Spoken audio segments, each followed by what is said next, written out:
JHK here for the AllStar, and joining me right now is Bellator featherweight John De Jesus. John, thank you so much, man, for the time. How you feeling? Feeling great, man. I've been putting in the hard camp, and it's all coming together nicely. That's good to hear. Now, let's just jump into your last fight, man. It was tough. It was very close. Your hand was raised at the end, which is always good. After having some time to kind of let it simmer, what is your assessment of that performance? Uh, I think I landed shots. I think he missed a lot of shots. He landed some big ones as well, but I think he missed more than he landed. That's why they gave me the dub. And he did nothing with the takedown, so I got popped right back up. So that's why I think I won that.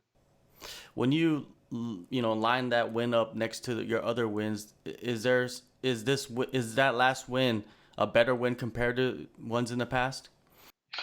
It was for sure my most important win, most valuable win. It was the biggest fight of my career so far, and I got it done. Definitely, and a lot of people probably think that you should be ranked. What do you think about the Bellator rankings? I think they're a bit of a joke. I hear there's some media guys that control it all. So after I go out there and destroy Kai Kamaka, I'm gonna make sure they put some respect on my name and put a number next to it. For sure. And after your last fight, you called for Adam Boric, and you had some good reasons why you wanted to face him.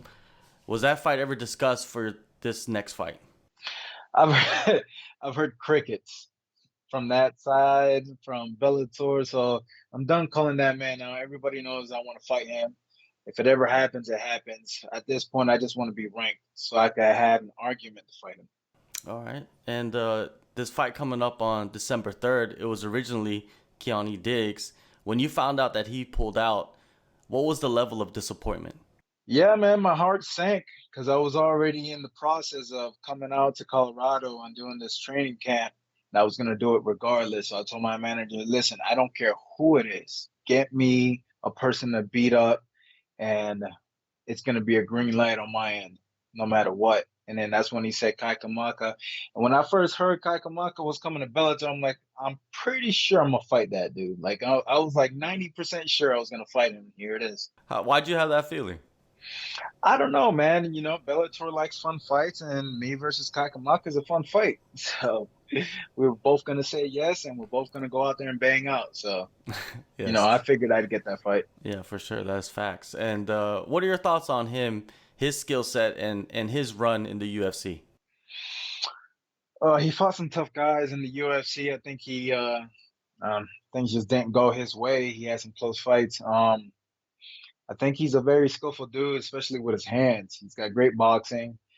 I'm not too worried about his wrestling. I fought way better wrestlers in my career, but his boxings are pretty sharp, so I got to watch out for that. Other than that, man, I'm longer, I'm faster, I'm stronger, and it should be a good night. When you see how the last couple of fights that he had played out, and then the way that he approached them, does it kind of change your approach to facing him? Because he was in some really, really close fights, a lot of split decisions. I've definitely been watching those fights, and I've gotten little things that I know I'm going to do in this fight that are going to be successful. Uh, but like you said, there were close fights, man. He's a tough dude. There was no easy matchup at all going into any of those fights. So it's not like he's a scrub or a couch potato. He's coming to bang, and he's coming to bang with some skills. So I Yeah, respect his skill building. yeah, I think that is the reason why I believe he took this fight. I don't know for sure, but he sees you as an opportunity to get into the rankings, and you see him as an opportunity to get into the rankings instantly. 100%. 100%. Yeah, for sure. And you mentioned the camp Factory X. What attracted you to that team in particular? I like their style, like specifically their stand-up style. There are a lot of setups. There are a lot of feinting, a lot of setups, kind of like my game. And elevation, I've always wanted to train in elevation. Now my cardio is not going to be a factor. I'm going to be able to push all 3 rounds heavy, heavy. I've never been able to do that before. I'm going to be able to do that now. 100%. I can't wait. When you first stepped up in the gym in Denver, how were the first couple of days? Like you said, elevation. Yeah, man, that first week was rough. I'm not even gonna front one bit. I felt like at some points I was about to die, but my body came through and adjusted properly. So now I'm in the best shape I've ever been in my life. So like I said, I can't wait to get back down to sea level and see the difference and feel the difference. Of course, you're working with a phenomenal coaching staff. They have phenomenal fighters there. Who have you been working with closely? Been working with Yusuf Salah and Gutierrez a lot, but I've really been working with everybody. Everybody's been welcoming to me. Uh, they treated me like family, man, and I've loved every single bit of it. Yeah. Have you noticed like other people coming in too while you were in your training camp? Like for their training camp, like guys that weren't part of the team before? I saw, yeah, there were some people trying to come in and trying to make a home and do their fight camps. But Mark Montoya is big on not doing fight camps. He doesn't really bring people in for fight camps. I had to plead my case, coming into this one, and I let him know that I will definitely be back, and it's not a one-off. So it's been a good time, man. What differences do you feel in yourself, with this new team and training camp there and heading into this fight? First and foremost, the cardio. For, by none, the cardio. My feint game has leveled up tremendously. I've picked up some little tips and tricks too on how to get up from the ground and things like that that I've just never drilled before in the past. Just they're very knowledgeable out here, and it's a great tool to have in my back pocket. How important is the feint game? I feel like that part people really don't talk about, but it's used continuously in fights, like for yourself.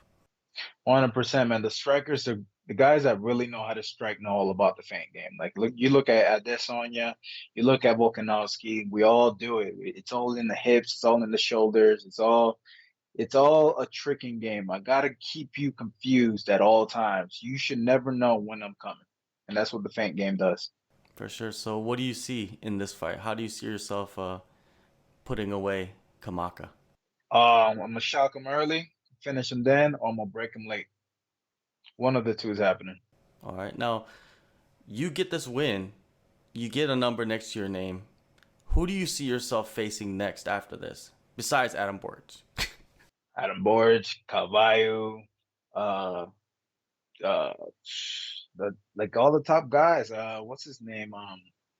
Sanchez. Like all the top guys that been up there for a while. I'm looking to come out and fight these dudes and show the world what I'm really about. Do you feel like it's the time to kind of recycle the guys in the rankings and push the guys like you and Kai and even Diggs and push them in there and get them these matchups so they could have fresh blood?